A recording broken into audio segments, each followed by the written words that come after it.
แอร์โบ๊ทยังไม่เคยลงน้ำเลยวันแรกลองดูมันเป็นไงไม่รู้เก็บไปก่อน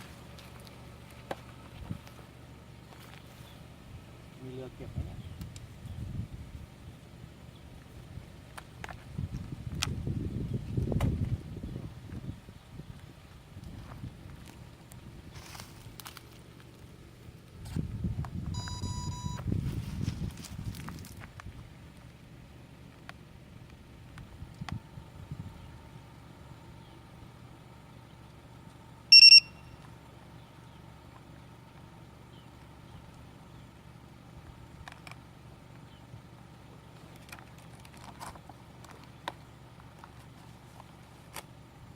มา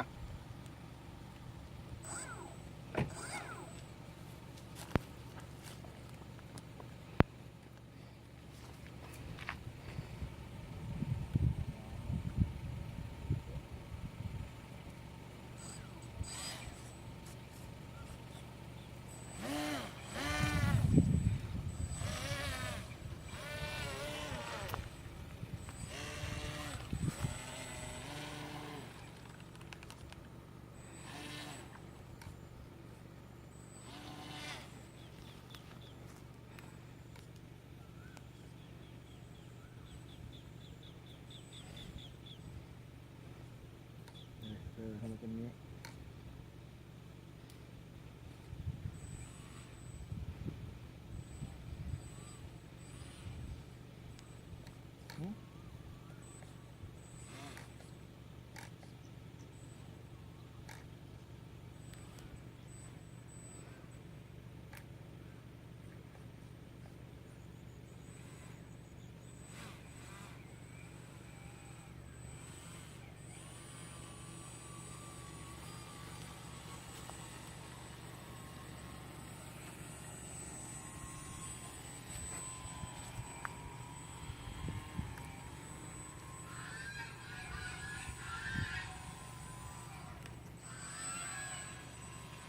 แค่นี้ก็เสียวแล้วไม่มีคนเก็บเรือ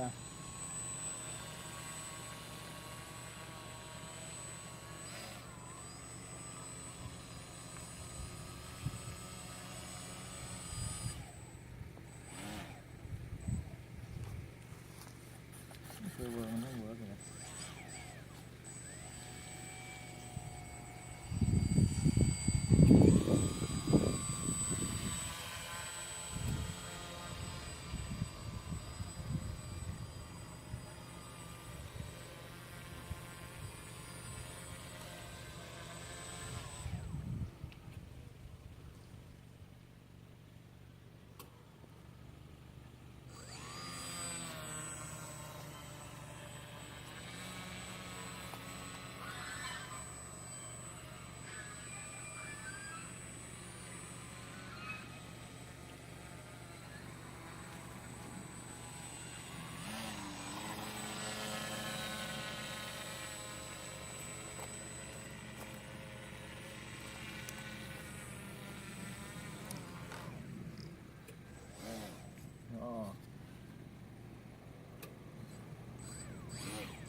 โอเคพอแล้ว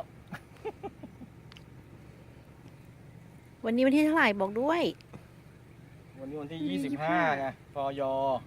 60ครับผม มาดินดำครับเลยลองเทสแอร์โบ๊ทหน่อย ครั้งแรก ครั้งแรกของมัน EP นะ หนึ่ง EP หนึ่ง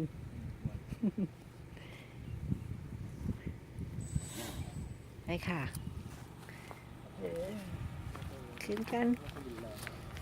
นี่น้องฮัทนะคะกำลังขึ้นรถฮัทอ้าวรองเท้าหล่น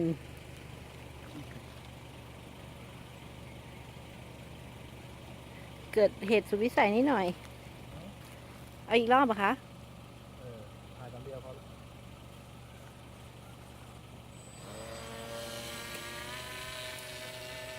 โอ้วันนี้แดง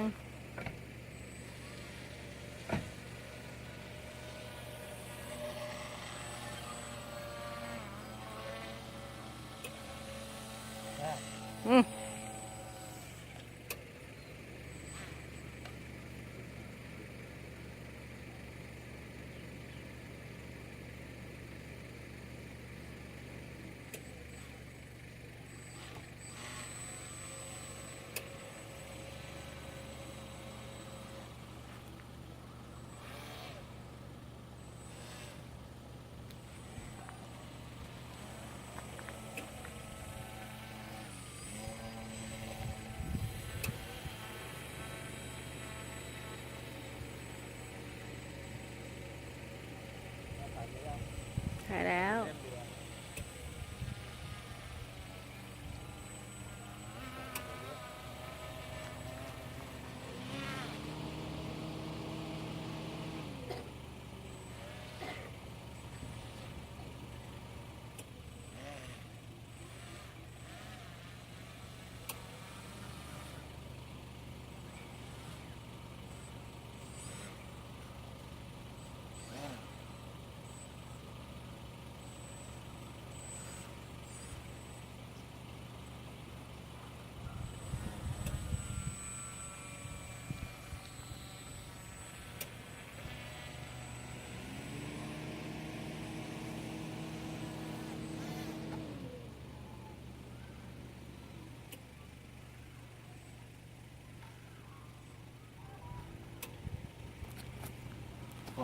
ไม่มีเกียร์ถอยหลัง